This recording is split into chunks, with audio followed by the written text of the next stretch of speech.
Je recherche un petit appart. Confortable, bien évidemment, dans un quartier pas trop pourri, avec une vue pas trop craignos si c'est possible. J'ai peut-être trouvé la petite perle rare, un petit appartement sympa.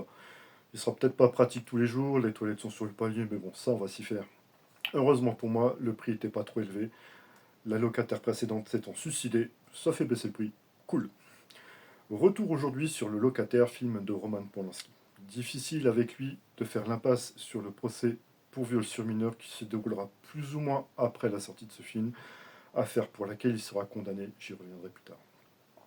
Ce film, comme de nombreux dans sa filmographie, utilise les thèmes du rejet et de l'absence d'attache. Ici, dans un esprit assez kafkaïen, ça m'a fait penser au livre Le Procès ou au château. Ici, l'histoire de Trelkowski qui aménage dans l'appartement de Simone Schul après sa défenestration, dont il utilisera les affaires, les vêtements, le maquillage.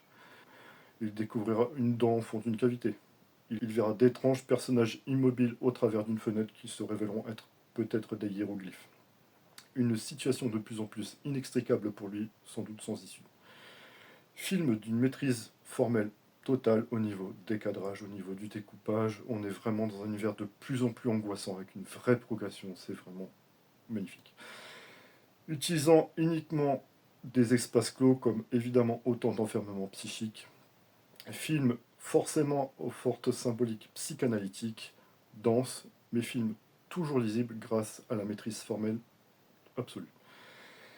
Porté par un excellent casting d'actrices et d'acteurs assez inconnus en dehors de lui-même, Isabelle Adjani, Josiane Balasco, Gérard Jugnot, Michel Blanc, entre autres, à découvrir sans doute.